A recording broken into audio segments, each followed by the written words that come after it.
So let's get this tea party started. We have a extremely rich agenda in front of us with a lot of great speakers, potentially some big announcements. Uh, so we're extremely happy to see a lot of partners, ecosystem projects, and hopefully potential partners can join us and support us. My name is Mark. I'm the Director of Operations at Oasis. Before we start this amazing event, I would love to thank our strategic partner, IXEC. Let's give them a big applause, please. They started this journey with us together, and we created a bunch of amazing events under the umbrella Tea Party. So we'll continue to do so. So every event is going to be even bigger, even more partners. So hopefully we'll get as much out of it as possible. We started this year with Denver, where we had the Tea Party. Today we're here at Token 2049, and in a couple of months we'll be at ECC having another Tea Party. So make sure to be there. For those who don't know Oasis, we're L1, focused on privacy for Web3 and AI. We're still one of the leaders. Our Sapphire is still the only confidential EVM in production. So if you have a component part of your project that needs privacy confidentiality, do reach out. We would love to support you. The last year for Oasis has been really big. We've done a lot of focus on expanding our ecosystem, TVL. We partnered with a bunch of amazing projects, Midas, Flowdesk, Semi-Liquid, Delta DAO, Swarm, and others. We focused also on development. There's a new product coming out, Runtime Blockchain Logic from Waffle. And today we have a big announcement to share in the field of AI agents, which they are head of partnerships, we'll share later. We also expanded our team, and our focus right now is also to kind of expanding our reach in data, which we see to be extremely important. As you know, privacy and confidentiality are extremely part of Web3. So I would love to encourage you again, if you have any components, or if you have, yeah, um,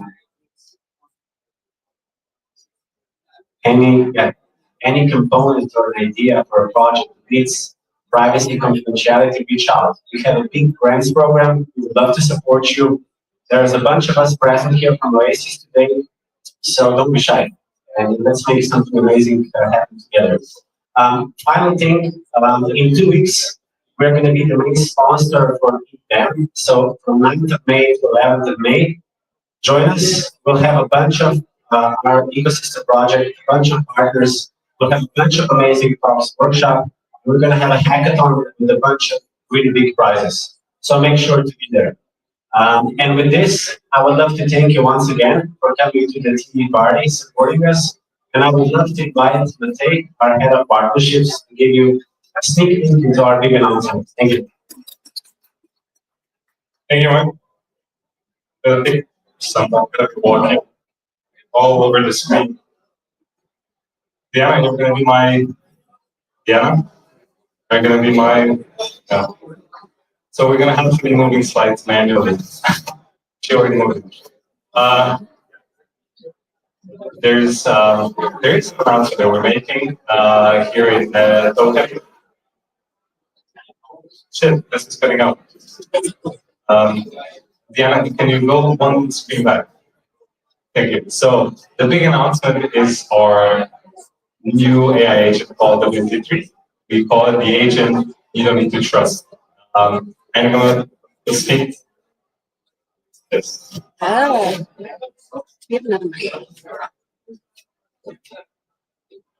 I need to hold it in a special way.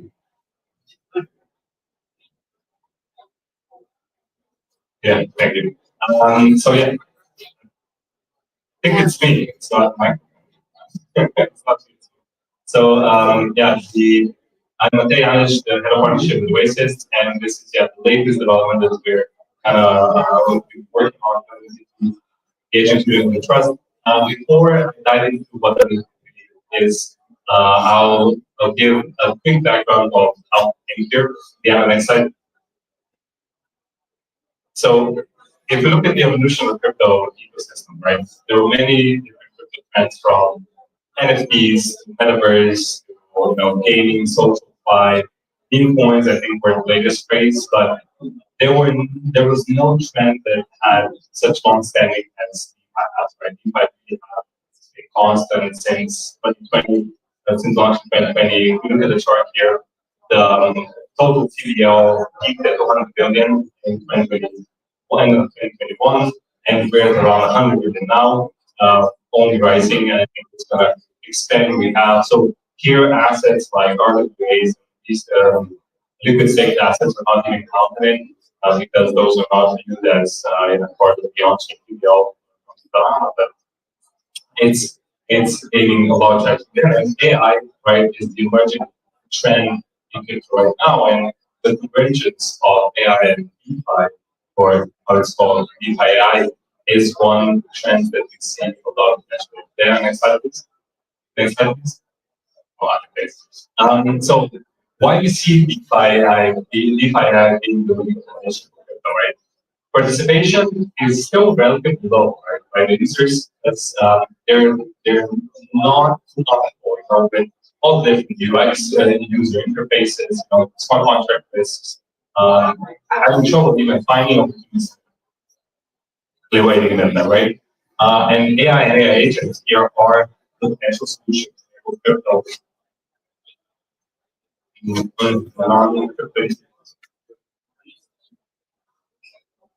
Is this a bad location?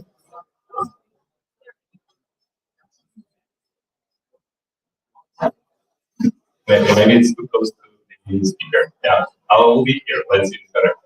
Yeah. So the potential solution to enable crypto and non users to really participate in DeFi, right? Next slide, please. So what's the promise of DeFi? It's speed and efficiency, right? No UX, so people are getting tasked with their operations, start this operation because the agents with 20% we have. It's complex factor recognition because you can plug in a lot of different data insights, market insights, indicators, whatever you want, right? Democratization is a big thing. And the main one being transparency and verifiability. This is where we put our investors on. So for us, the key thing is not forgetting the decentralized in DeFi, right? Because with rapid market development, rapid market evolution, demands as development, projects that take shortcuts, right? The shortcuts where they often make compromises, right? And trustlessness and decentralization, right? Because that's the hard part. That's the hard part to achieve when you're right. It's easy to build an app that you on AWS, it basically works, right? It's hard to make it decentralized and trusted at the same time, right? And what this means is that users in the end, if they're not building, the developers are not building the trust and decentralization in mind, in the end need to trust the project to not run, right? And not moving seriously. And this is where WT3 this is getting really bad. Let me try standing somewhere else. Let's try it here. Maybe it's better. So for WT3, you don't need to trust something, right? It's a true trustless AI trading agent. It operates honestly while being integrity. It's built using our on and off chain computing environment. So should I wait a second or?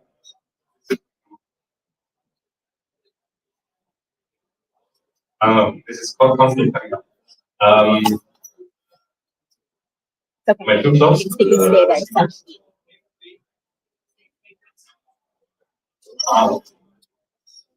Let's speak lower or higher pitch. But it's very powerful. Yeah, and the integration with our environments enables execution integrity, then the data confidentiality, and organization. Right? Next slide, please. So how it works? The whole thing is deployed as a ROFL. ROFL means runtime object or rolling on the overlapping, whichever makes it's easier to remember. But the core components are here, right? We have WTP deployed within the Rockwell app. It uses Predictor, which is one of our projects for training signals. It's going to be training its personal Hyperliquid, but then it's going to expand to other training modules and also other field generating protocols. We're going to be using Negi to flyback and burn groups. This is going to be the value proposition of the agent towards the OSCP system. And we're going to be using the Impure SDK, which is also one of the uses of the project for the engagement on X. And we'll dive into what the components a little bit more in the next slides. Next slide, please. So, yeah, as I said, there were three components: basis raw ensures integrity and variability, Imperial agent SDK for the X engagement, motion predictor for some of the trading signals, and Hyperliquid for the trading value. Next slide. No, next slide. One back. Again. So, what's Oasis Raw framework? It allows the development of custom optional logic, apps that easily that are easily developed verifiability is key. Right? We know there are a lot of projects, deploying stuff and saying, okay, that's all you need, it's trustless, it's centralized. Be the case, right? Here it's still important who will have the admin control over the TV, and how can you track to use the build that is that's actually that code is actually running within play, right? So verifiability is key, but difficult to develop that. So the ROM framework abstracts away all the complexity of these, right, and creates like a very nice DevX for the developers, right? To make it even easier, we're going to be deploying the ROM marketplace, which you can look at as a Oasis cloud infrastructure, where developers will need to adopt and put it on the proposal file, put it on the market, and then compute providers pick up the job, do the compute for you in a verifiable way, and that's it. No need for the developers to any TD infrastructure. If you move on to the next slide, we have the integrated key manager by the Oasis Sapphire. So Rockwell becomes integrated key manager, which means that you can generate private keys for the agents within the Rockwell app, never exposing the keys to anybody. Of course, there's an exception, right? If the developer would put logic in there that reveals the private key, of course, they can see it, but that logic would be seen because the code needs to be open source. So it's similar to smart contracts. There's an exploit in there, of course you can do it, but nobody's going to use that smart contract if the exploit is present, right? So here it's basically you have that assurance that through verifiability you can make sure that private keys were never revealed, and you have a constant on-chain log of all the enclave implementations on Sapphire, which means that you can track all the changes on the on-chain. Next slide. The training strategy.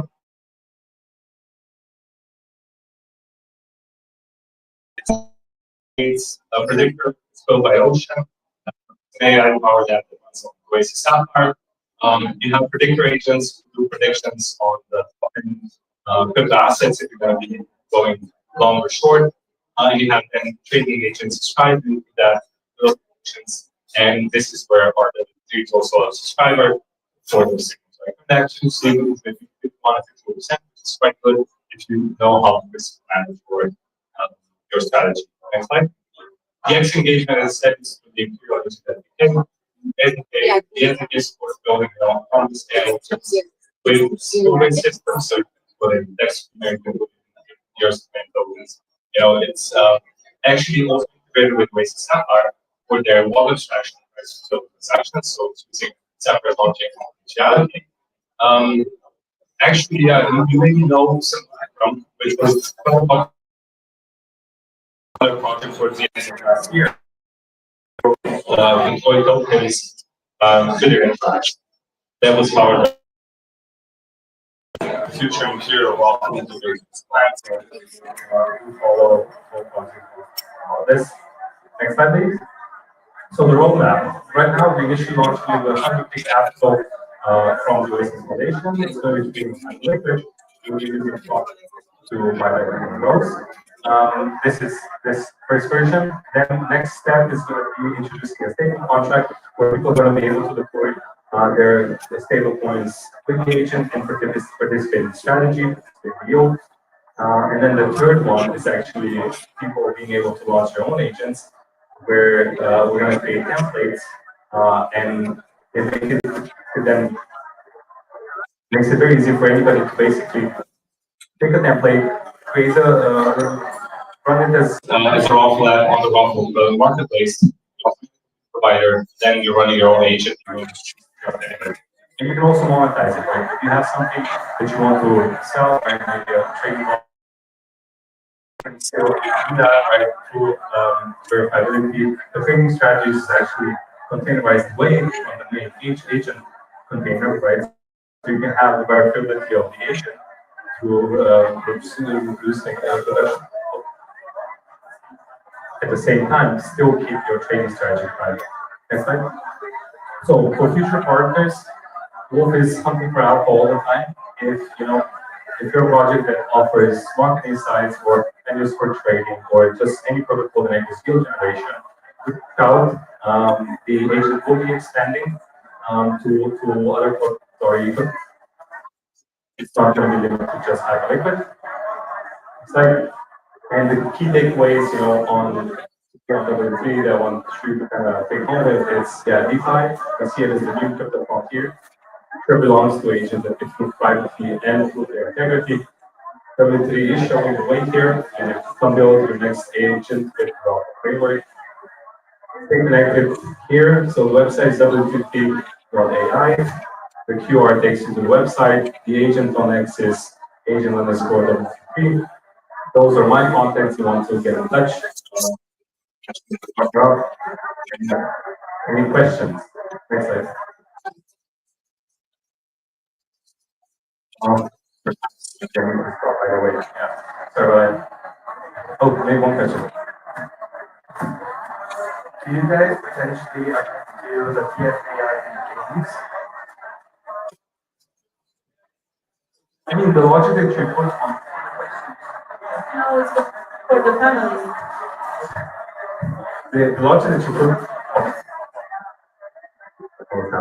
The logic that you put on top of is any you want, right? So if you plug this into a game, you're doing yield chart or trading whatever. Yeah, no problem at all. Yeah. So going within P, you have that confidential verifiable compute, but it's pretty general. If you can do it in the document compose file, you can do it there. No problem. We need to wrap up. Just 2 more clicks, Ahmed, for you. Yeah, thank you very much. Join the Wolfpack. That's it. Thank you.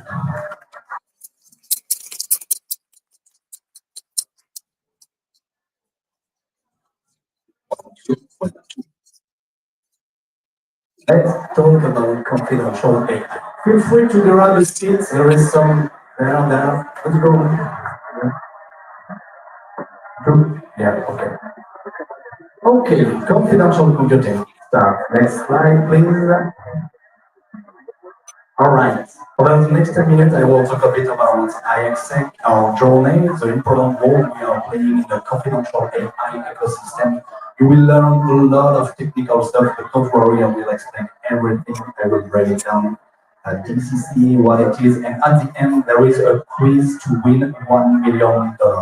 No, I'm kidding. Sorry, that's a bad joke. Sorry. Yeah. Oh, next slide, please. All right, so we are OG in crypto. We started in 2017 with our white paper outlining our vision of decentralized for confidential computing, then marketplace for computing power, blockchain layer for governance-role tokenization. Then we built 2 years ago some developer tools enabling builders to all monetize managed data within the Web3 ecosystem. And in 2025, this year, user together to become the trust layer of TPIN and AI. You will understand why. Next slide, please. Okay, let's talk a bit about privacy. privacy, it's not just a feature. I think we all agree that it's a fundamental human right, but it can be often misunderstood and overlooked because it's not only privacy token, tornado cache stuff, it's way more. And at IXA, we are committed to making privacy the default in Web3. And we are not alone. That's amazing. Next slide. Decentralized Confidential Computing Alliance with our friend Oasis Protocol. We are more than 30 protocols in FHE, TEE, and PC working all together to make privacy the default of Web3. And next slide. Okay, so let's talk a bit about confidential computing, because before understanding what is confidential AI, you need to understand the first brick, confidential computing, then decentralized confidential computing, then confidential AI. So typical security measures is protecting data at rest. It means protecting data stored encrypted in the server. And we are protecting data in transit, traveling through different networks. But the big problem is how we can protect data in use, because for communication, the application to process the data needs to see the data. And it means the data remain unencrypted in the memory, and it's exactly where malicious actor can take advantage of it. And furthermore, it's exactly where confidential computing comes in. Next slide, please. Whoa, okay, it's a scary slide with a lot of technical terms, but basically, what is confidential computing? At the core of confidential computing, we've got trusted executed environment. It's basically a secure vault where everything that happens in it remains totally confidential and private. It's not magic, it's hardware-based technology. So the amazing thing is it's totally isolation, because online isolates the computing process through a physical partition.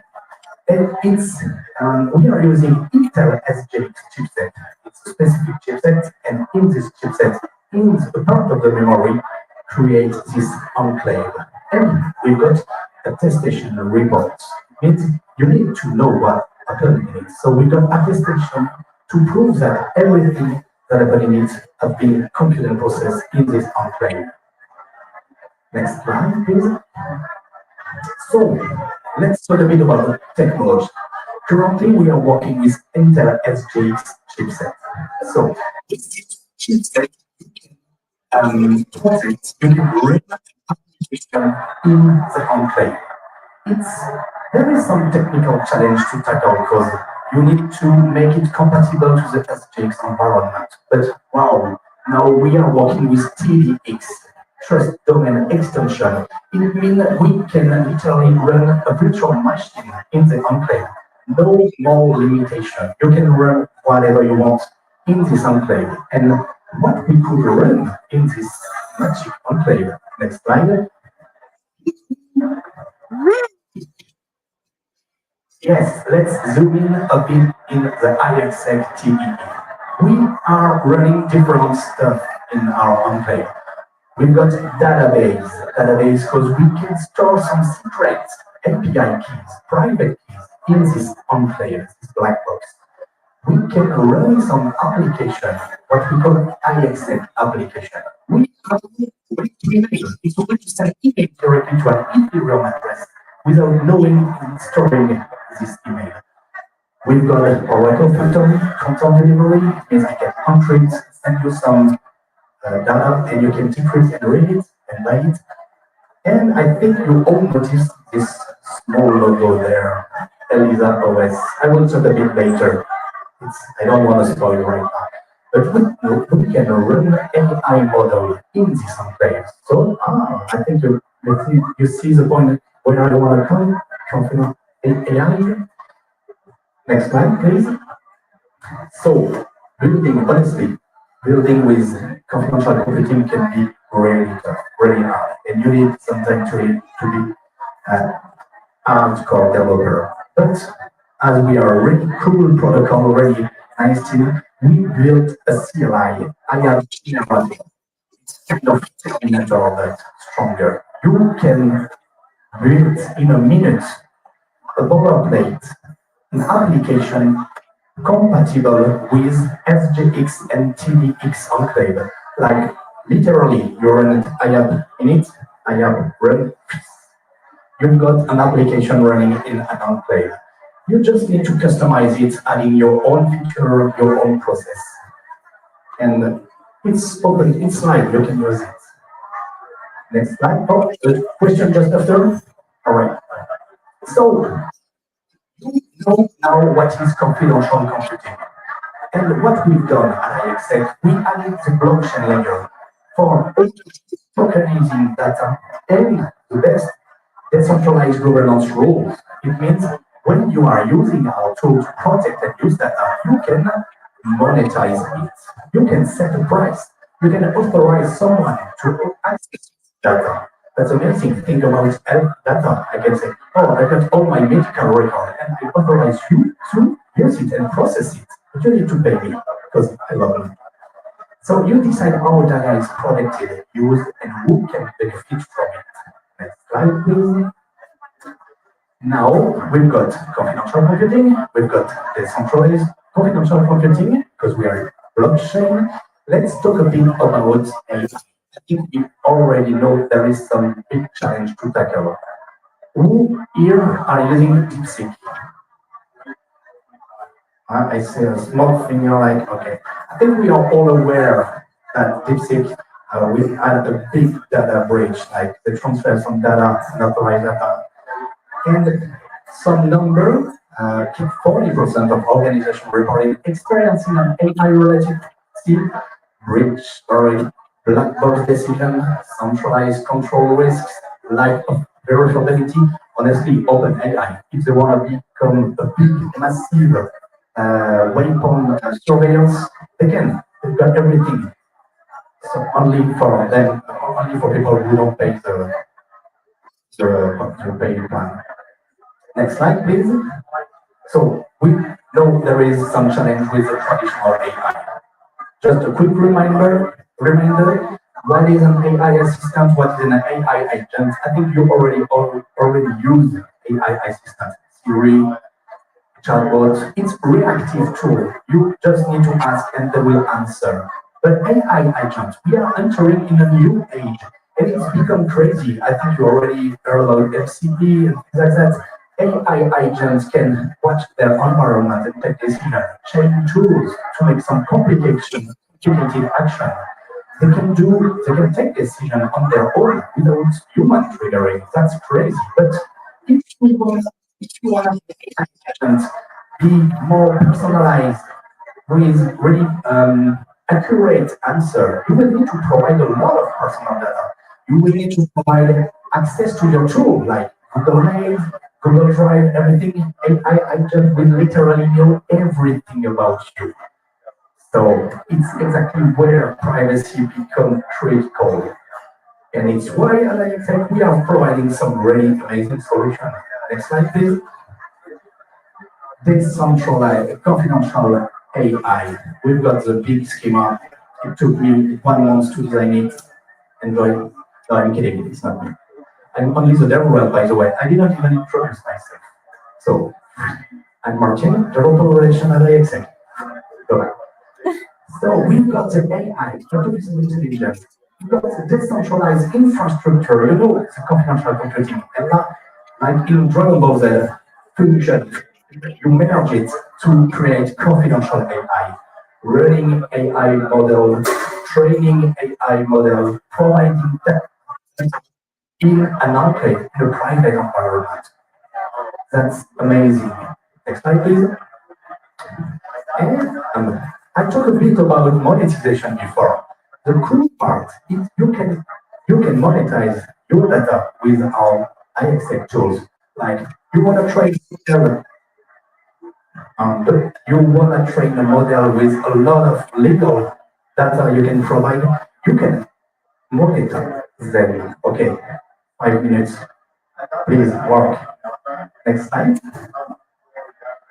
And there is a lot of use case. Honestly, AI is everywhere right now. Everybody in this room are using AI in research, finance, healthcare, business analytics, gaming, and many more. And we've got a pretty amazing use case.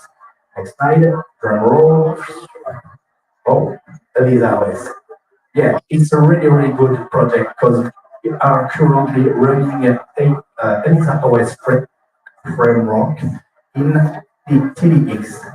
And this framework is running a Twitter account on his own in a total private and confidential way. And it's all open source. Next slide, please. And we are joining because we love Alliance, because more we are, stronger we are, and faster we go. Sorry, I was looking for my sentence. So IDEA just launched an AI Alliance, and we are part of it because we need to correctly implement AI in Web3. But with privacy, privacy should be the default, not adding privacy after your project. You need to think about privacy at the beginning of your project. Definitely. Keep that in mind. It's very important. Next slide, please. And what's coming next? Because we've got a lot of big news to announce, like was this TDX Agent Generator. I talked a bit, so now every builder will be able to launch some TDX compatible application. 1 million RLC ecosystem from launch. We are funding a lot of new projects this morning, and I think right now we've got a ground pitch day in Dubai, looking for new projects to help and grow. We've got an AI ground track. Elisa and TDX, I told about it, but we want to go further, because if Elisa can run in TDX, it means more. The possibilities are infinite.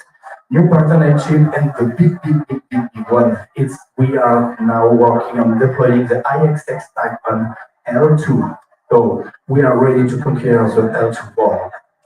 So, next slide. I think it's the last one. No. Yeah, ecosystem. Our ecosystem is getting bigger, as I say. Foundation, protocol, builders, a lot of people. So please join. Come to see me or Nelly, our CMO, and feel free to ask any question. And I think it's the last slide with my beautiful face. Woo-hoo. So feel free to contact me, my Telegram, Twitter, you need it. I'm here until 8 o'clock. Thanks very much. Oh, maybe some question? Oh, no, please wait. I want some uploads. Thank you very much. Thank you. Christian?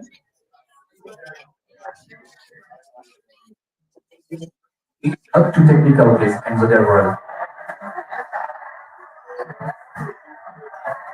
So I had two questions. The first one was you talked about the monetization of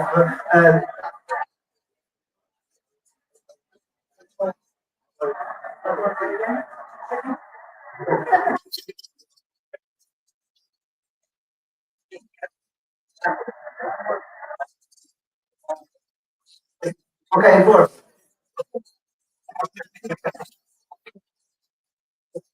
Yeah. I come closer. Okay. Ready?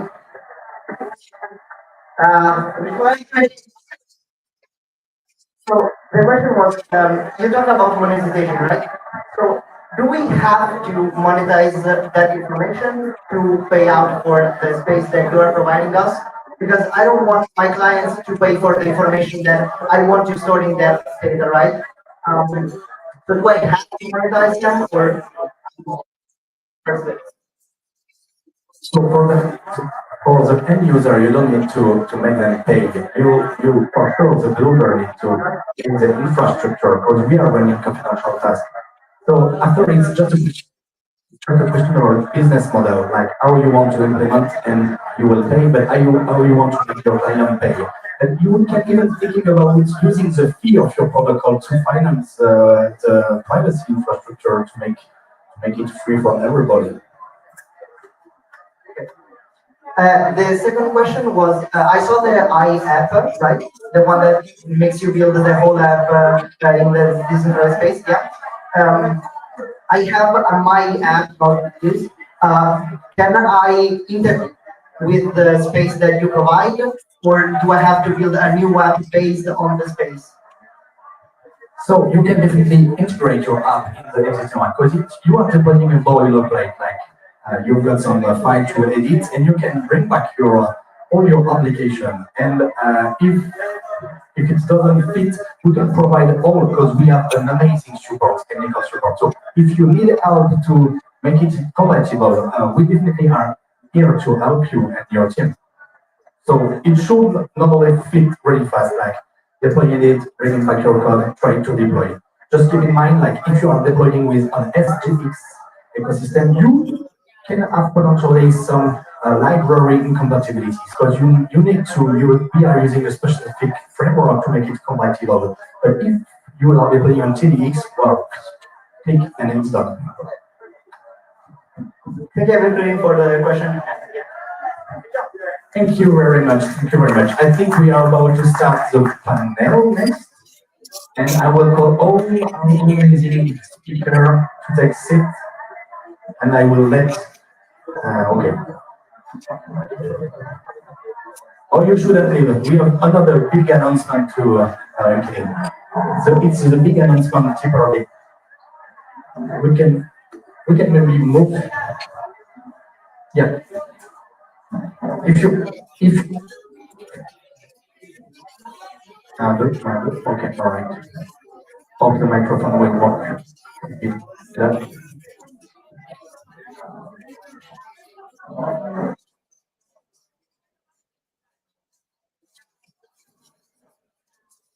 I think we are five yet. Let's go. I will give microphone to our always amazing moderator, Nelly, CMO of IXA.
By giving everybody a warm welcome. So, if you guys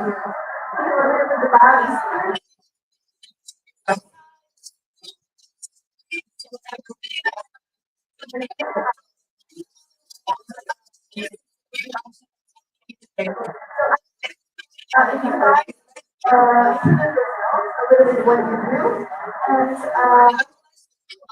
more about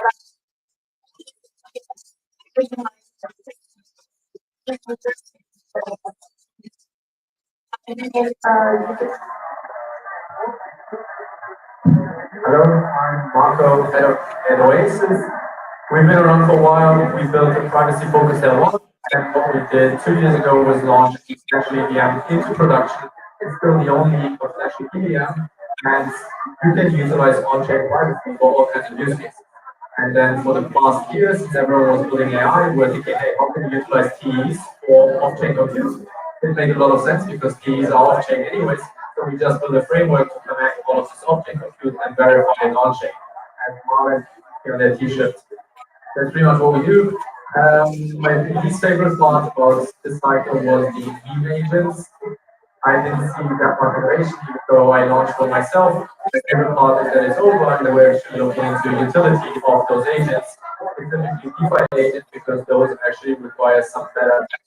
And in my opinion, he is a great tech to make those agents usable. Hello, I'm Martin. Let's talk about confidential AI. I'm kidding. So you already know me, and what I don't want to. What I like the most in this cycle. I think it's a vibe coding. You all know what is vibe coding.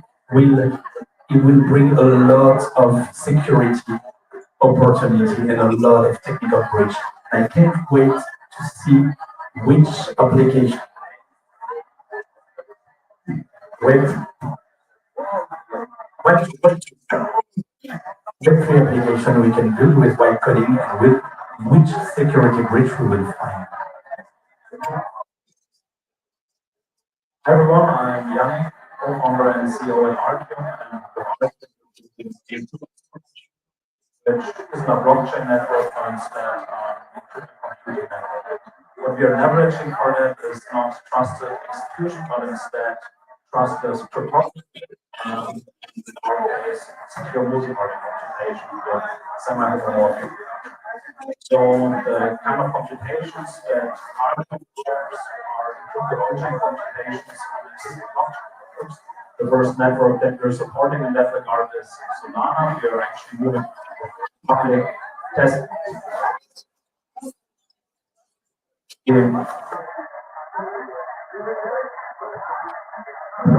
We're actually moving into public testnet to speak on developers can encrypt and execute.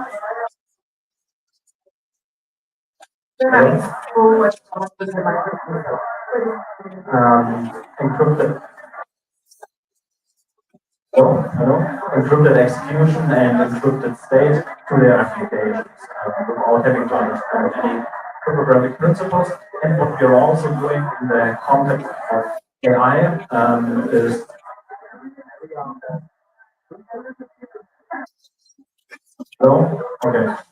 specifically for machine learning. We last year acquired our largest two competitors who've been doing encrypted NPC-based AI in the defense, TradFi, and healthcare space, and we're offering all of that technology now as well in Artium, so you can your AI models in a fully encrypted way without having to trust anyone, without hardware, just having to use mathematics. What is the thing that you like the most? I think the resurgence of privacy, in the form of privacy 2.0, that's what I think has been very exciting. And what I dislike about the cycle, I guess that the last cycle was sort of strange because it was really some big new technological breakthrough that was tying all those things together. And so I'm really seeing privacy and encrypted computing as this new emerging narrative that's shaping. Hi everyone, I'm Lauren. I do DevOps at Phoenix. So at Phoenix, we are building confidentiality solutions using FAG.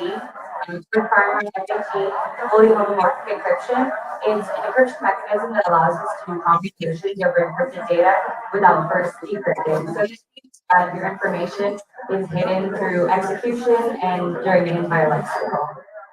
We have recently announced our off-chain code processor. So this is fully EVM compatible, and all of these computations are happening off-chain for extra build-up. My favorite thing about this cycle, I have to echo it, there was nothing worse than pumped up fun and all the meme coin craziness.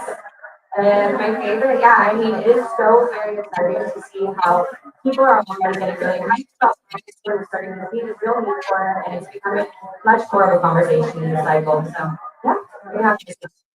Wonderful. So I would like to start with what do you think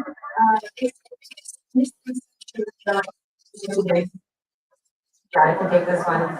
So the misconception that privacy is just for criminals, people who want to hide their money, all of that. Privacy, as you said earlier, is a fundamental right. It's not just for people who, want to spend things on the internet. It's for everyone who has something to hide. Right? That's the quote that we all know and love. Privacy isn't just for people with something to hide, it's for people with something to protect. So yeah, I think that's a misconception that I would love to bust this concept forward.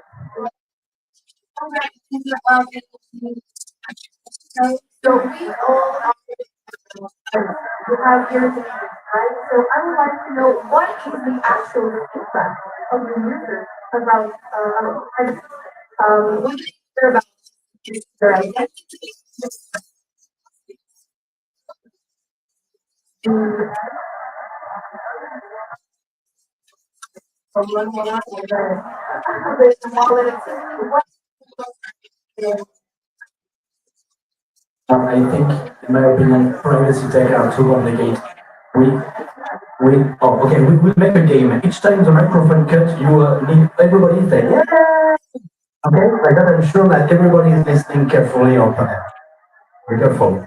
So, yeah, I think privacy tech is way more complicated, and that it should be definitely totally abstract for end users.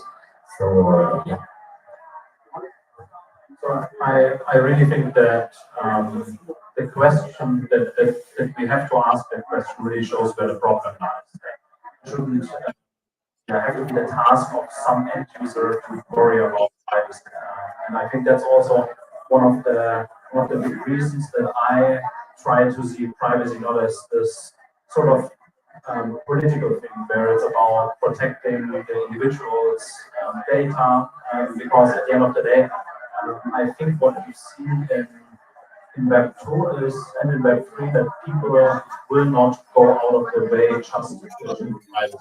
So that as a end doesn't make too much sense. The end is to be building more powerful applications, right? And so then we look at what new, more powerful applications can we enable through using privacy preserving technologies. And that then leads us to AI, for example, can actually have access to way more valuable, way more sensitive data when we use this kind of encrypted. People can give those systems both when training and running inference way more sensitive data because it can never be leaked. Right? So I think this language should be sort of how can we make things more powerful. Seeing privacy as this afterthought. Okay, now we need privacy. I think that's that we probably make more powerful.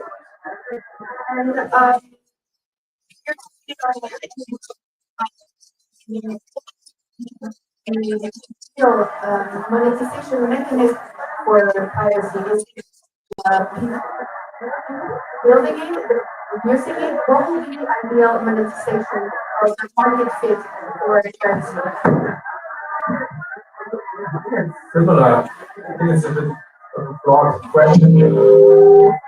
I don't care about the monetization. I actually care about giving extra utility.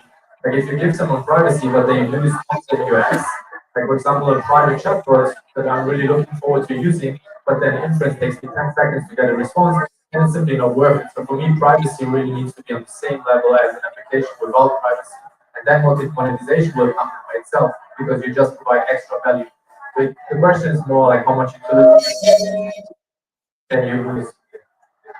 Yeah, just a quick analogy, like if we are all using internet and we are all using HTTPS, but when you are building a site or browsing an internet, you are not paying for HTTPS.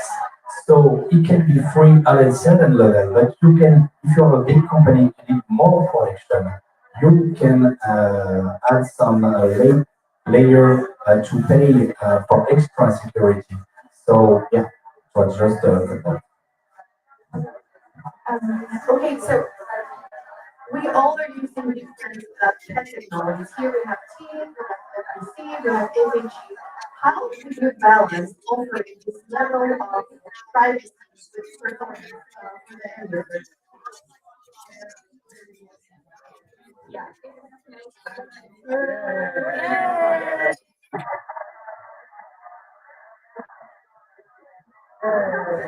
Can we get it? All right, there it is.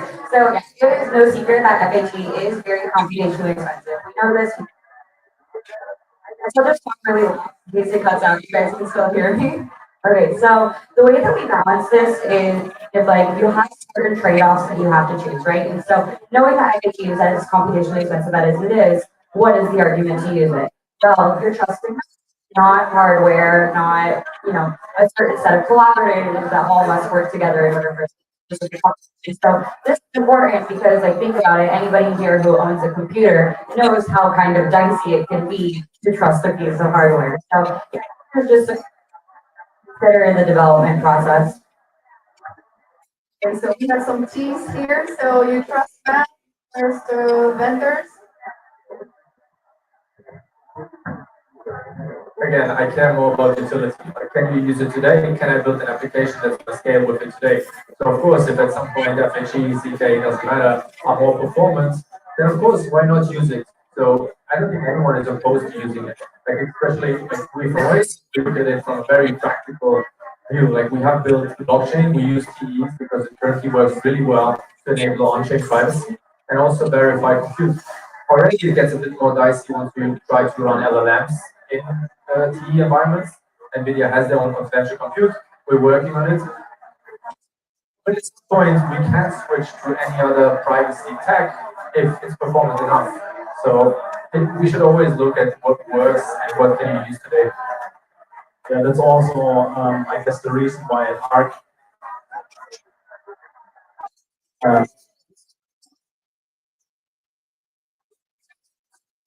Okay. The reason why an architect is using secure multi-part computation, which from a purely mathematical and cryptographic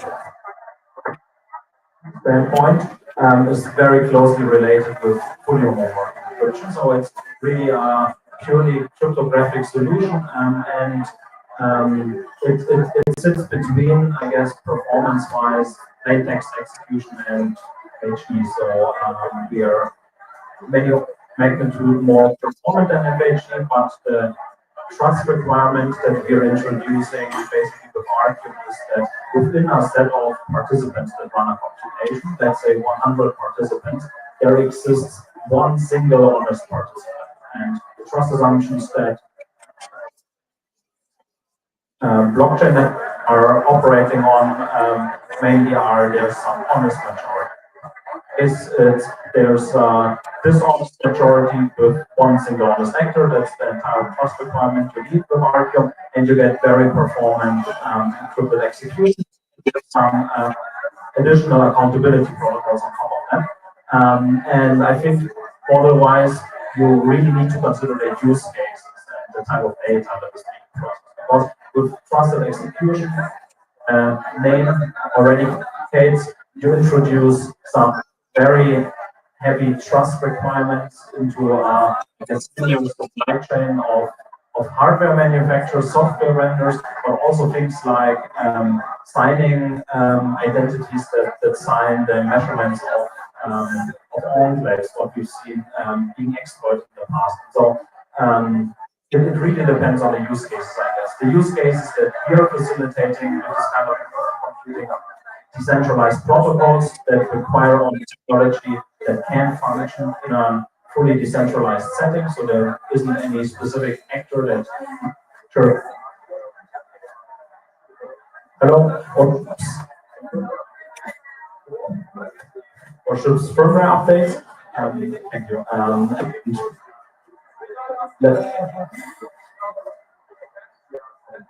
Hello? Yeah, maybe we also need to look at the hardware manufacturers microphones. So, I mean, the point I want to make is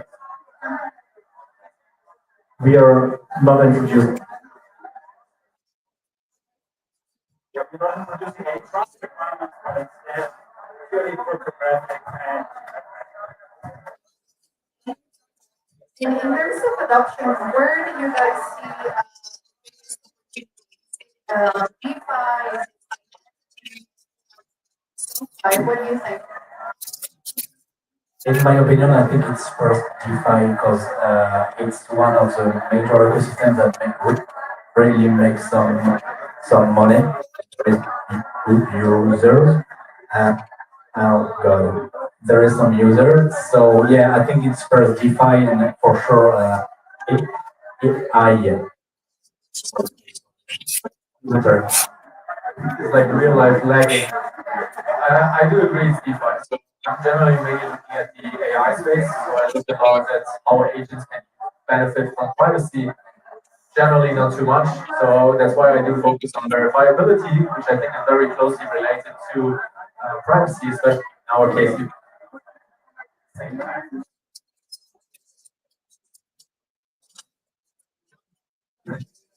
Okay, yeah, so I would like to now talk a little bit about AI. So AI agents are the big topic. In terms of privacy, we're seeing that AI agents have the potential to avoid abstraction of complexity of interaction with web. But now, how do you see like agents are they have gatekeepers or are they acting with the user in terms of privacy?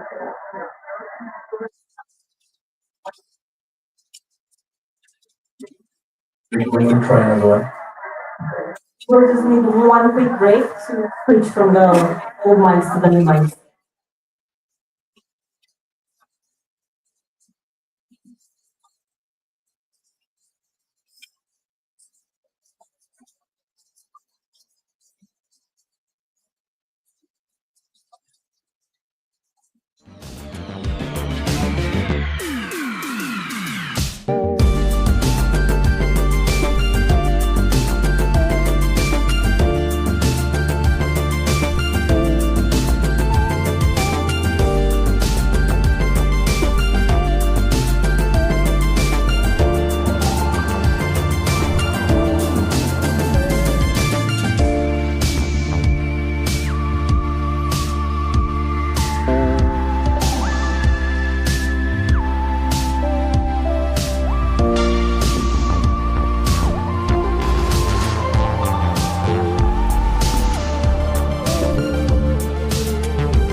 Sure. Yeah. I think there is a lot of like when you are using an AI model, everybody is using a free account with ChatGPT stuff, and you need to keep in mind that there is some security breach, like unintentional memorization, like model reversion, something like that, and you've got some AI breach that malicious actor can use and take advantage and get some data about you, and it's become easier and easier. So I think it's a big risk, and we need right now to introduce this privacy notion in the AI field. And a big data gatekeeper, because we all are providing every data, our your personal data to AI model. And I invite you to make one test using ChatGPT. You can ask in one prompt, what do you know about me? Can you just write my profile about all the data I provide? And you will see it's literally scary. Like you know everything, how you write, what do you think, where you are working. So when you make this try, you realize when you are writing this prompt, you realize that you are providing all your data, and it's kind of scary. So yeah, privacy AI definitely to need to bring this in this ecosystem. Yeah, I agree. So, I mean, as everything, it depends. So, on one hand, of course, all the ChatGPT-like applications where you share very personal stuff, you really want to have privacy, and they are massive risk. Besides all the hallucinations and jailbreaking possibilities. The other part is DeFi agents. Those don't really protect sensitive data. Like they generally shouldn't have access to your private key, at least the LLM, that is kind of always the risk factor. So here, what's more relevant is actually the chain. So for example, if you do some stuff on a confidential chain, you can keep data confidential. But in general, as I mentioned before, this whole DeFi or utility agent space, I am looking for it from the verifiability perspective. How can I verify that what the agent is doing is actually correct? So,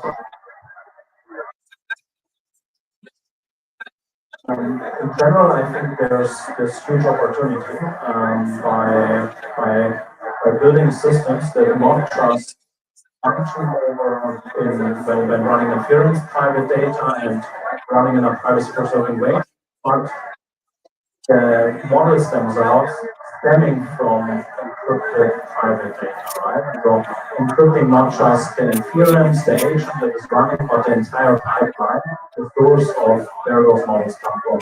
And what's interesting and what becomes possible then is to build new economic incentive mechanisms. Because there's people providing data, models are being generated, and all of those models, all of the data remains fully encrypted. So there's no single party in custody and ownership of all of those things. And in the Vegas, even a team sitting in Alpha Neuro who are building that with art. And so that's the potential, I think, of encrypted and confidential computing, being able to introduce new economic incentives, and their agents can make a lot of sense combined with blockchain. So now that we're talking about end users and privacy, we are using this type of technology for end users. Our knowledge lies in very complex technology. Without them having to become what is the best way to convey a message of importance of privacy? Yeah, I mean, I think we've had enough real world examples of what those messages here. Like, you see it happen in DeFi all the time, you see it happen all over these days. And so, I mean, trust me, it's very, very difficult to make fully homomorphic encryption sound simple or easy. I always say that but it's not the end user's responsibility to understand how the cryptography works behind the scenes or how we even develop it. But they do need to be aware that it's in place. And so I think there's kind of this crossroads between education about what kind of privacy should be implemented and then a sort of an abstraction to make sure that it's not their responsibility. So, the medium. I fully agree. And on top of that, the developers using kind of technologies also shouldn't have to understand the underlying workings. I think that has really been a big issue in the past of basically forcing developers that want to use these kinds of cryptographic protocols to first get a PhD in mathematics, I guess, and then be able to add products. And so that's one of the important tasks of extracting all of those complexities away of using privacy preserving technologies.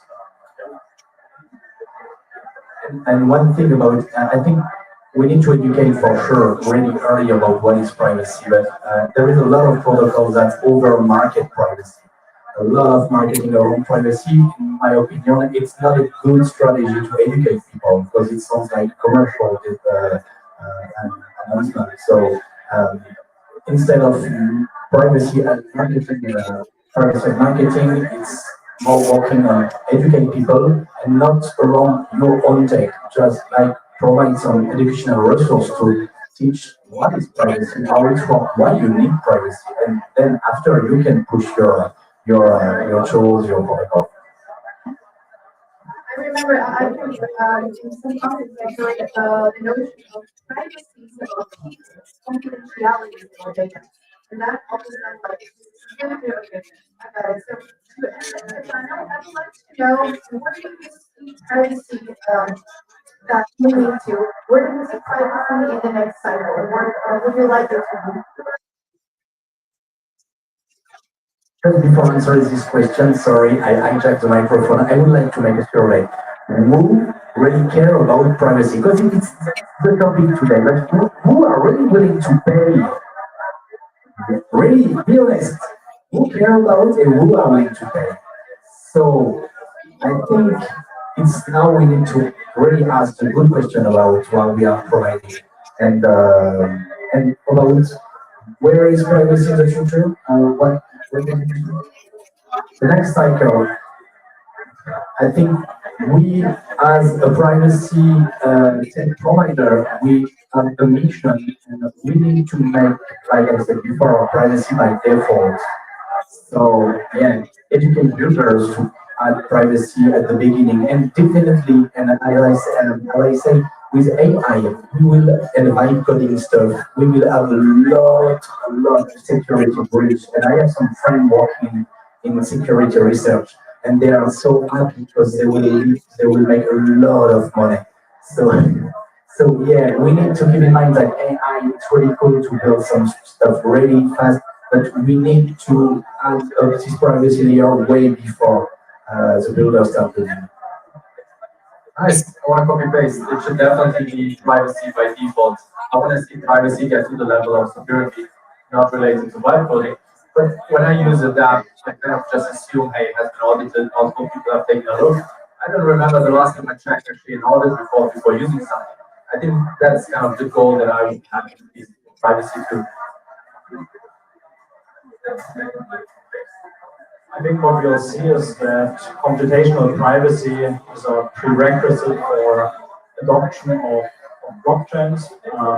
And so what we're currently living through is a phase where we're seeing the technological maturity for these kinds of cryptographic solutions really reach market, over what Phoenix and Arcanum, I think, and at that point on, things will further accelerate. We will see more apps, many more users, and especially way more institutional users.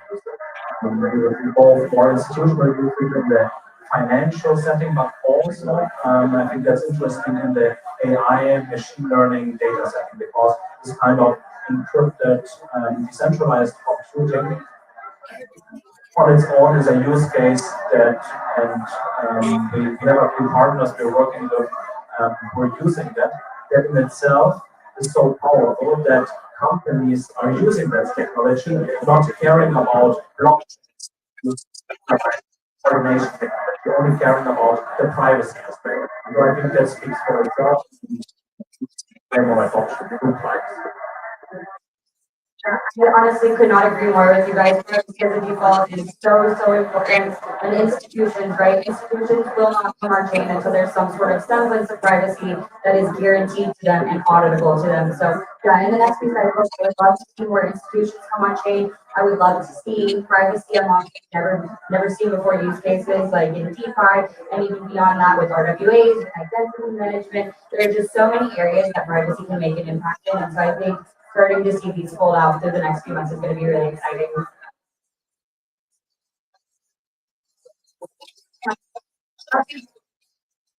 The next question, what do you prefer, TE, FHE, or MPC? Be honest. TE. Sorry. Thank you guys, thank you guys.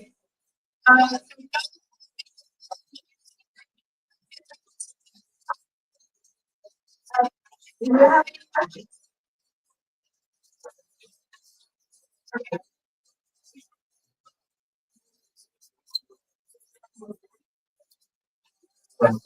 Thank you. Do you guys see, like, from regulatory perspective, that privacy could be hindered, or like we are also building? I'd love to build on any of your layer one, but like, will like European Union or some other country say, no, you are not allowed to use it? And where is the, like, if this kind of challenge comes, like, what's your thought? What's the way out? To allow you not to use a chain that enables privacy. I don't see that happening. I mean, Oasis has been around for a while. We obviously kind of stay away from the privacy coin naming, but in general, it is on the application level to decide, hey, do you conform with all the regulations? And I think a chain will be held accountable. So if you need to KYC, because that's what the law says, that's what you will need to do. For example, we do have a rollup on our network, the Pontus X chain from the Delta DAO team, and they have built a training specifically for corporate usage. So Airbus, for example, is currently onboarding, but it's a bit different setup. So they have built a permission system where all the nodes are kind of regulated and they decide who can participate. So of course, something in between, but I guess it just depends on your application. have something the European National Agency Organization. There was this big cybersecurity awareness campaign for SMEs, and I didn't realize how slow regulation is going. So the education on it,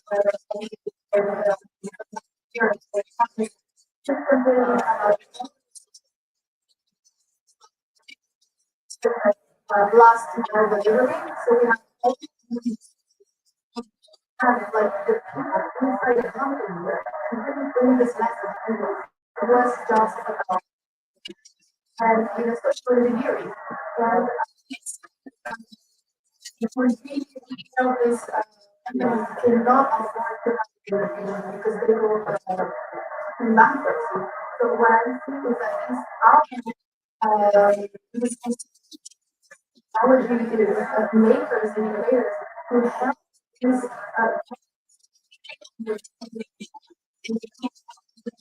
of the technology we're creating. Because if we are not there, we're going to go really, really, really slow. Any other questions? Perfect. Thank you, guys.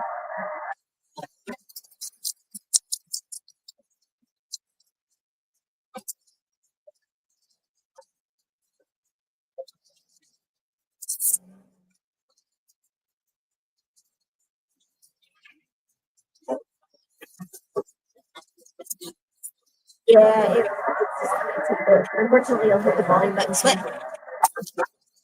It's just.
It's on default now.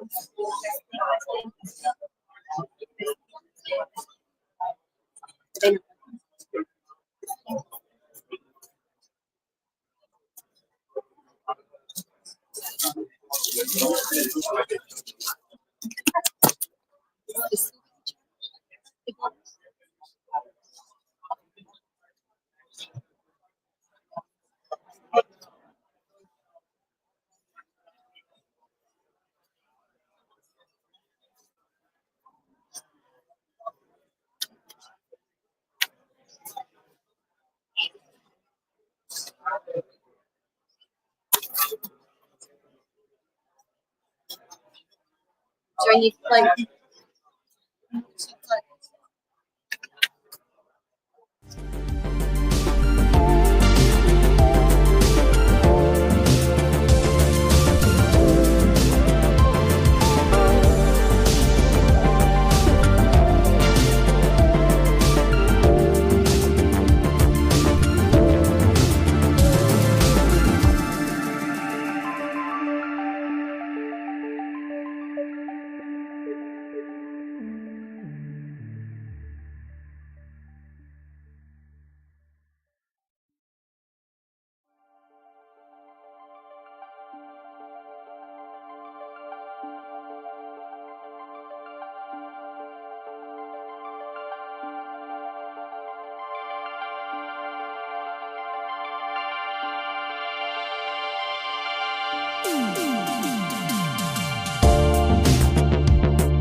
Hi guys.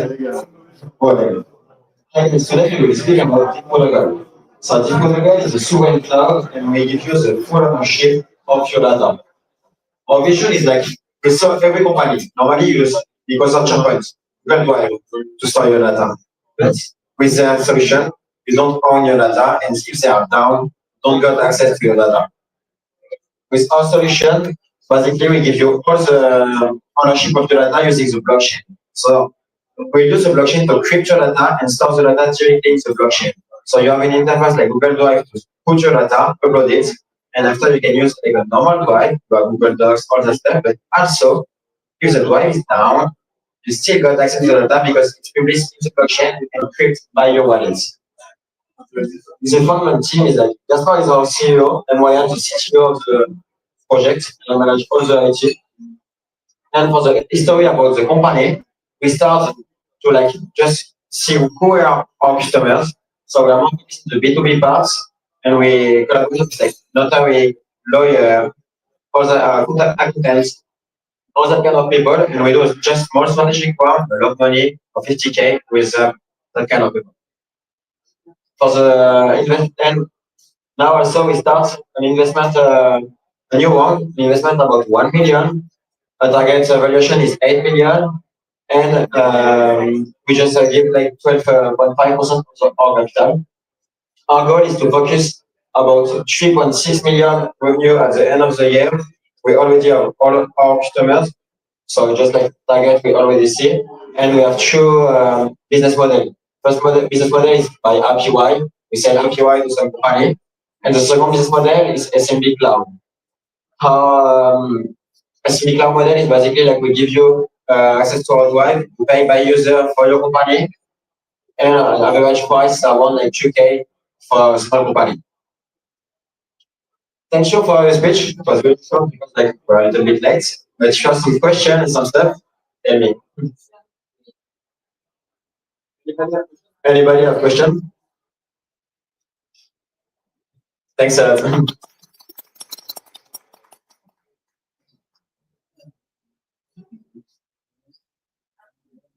So now we're gonna have Morty from Swarm.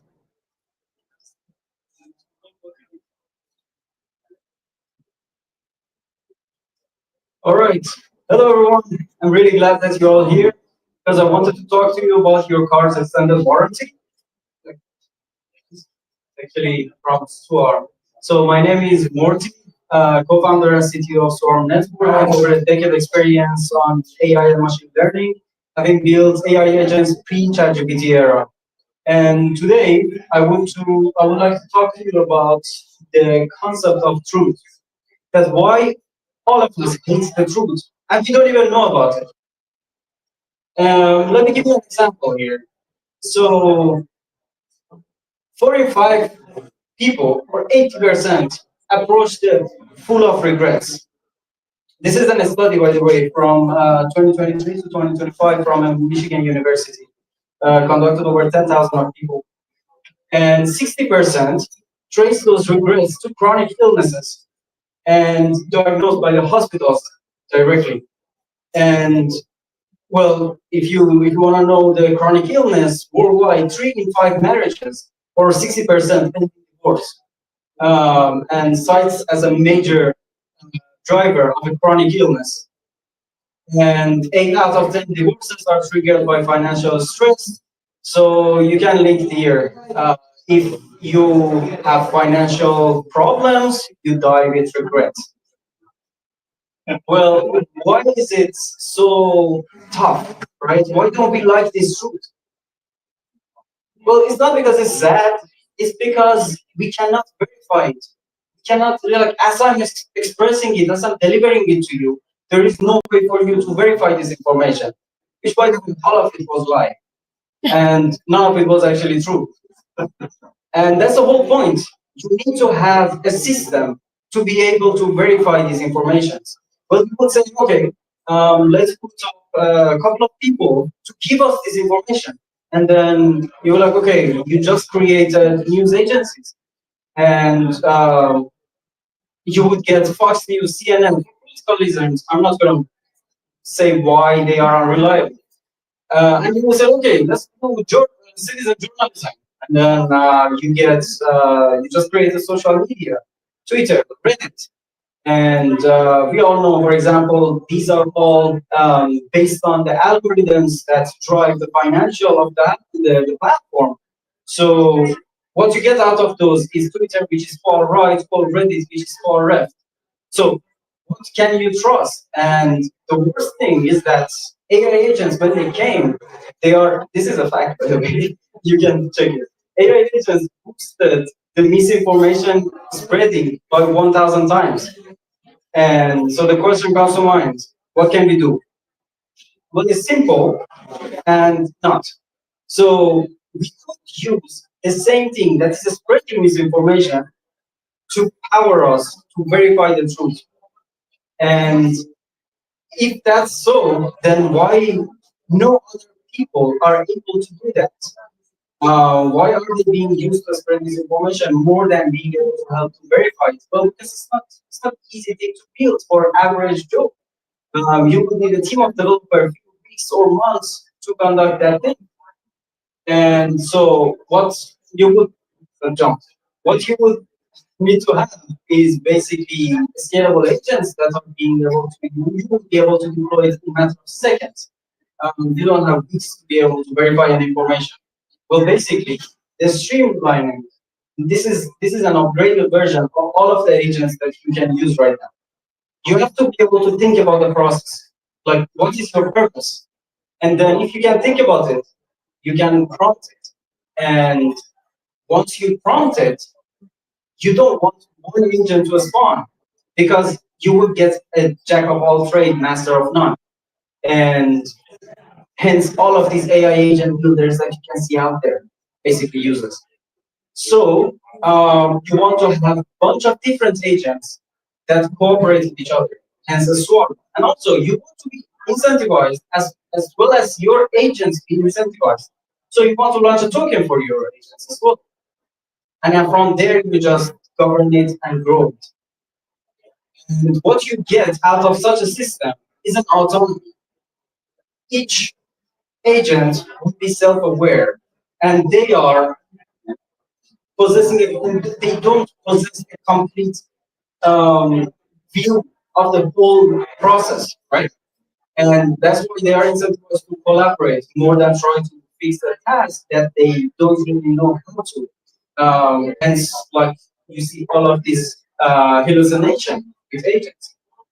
And after that, you would need to be able to decentralize it to make sure the security.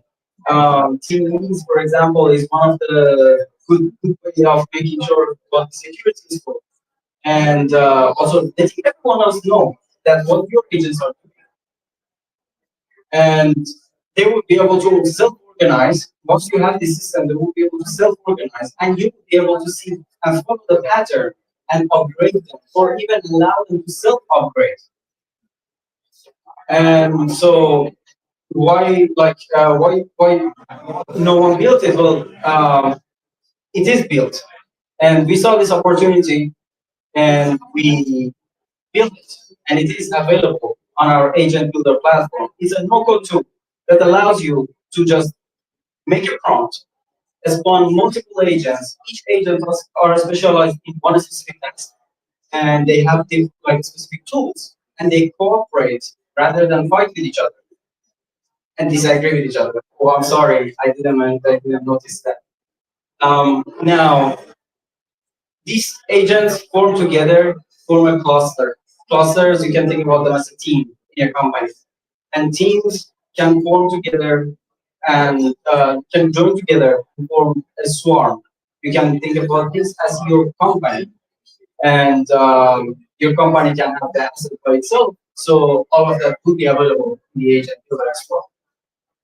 Now, what we saw that, and you literally can build everything on this, right? As long as you can think about it, you can prompt it, you can build it. And this is one of the examples that we built. Going back to the point of this information. That's the slide. There's no way to do it. Just keep going. Yeah. Okay. One more back. No, sorry. One more back. Yes. You know what, leave it. Yes. So we built roll-up news. Roll-up news allows you to immediately, after you saw any information, roll it up.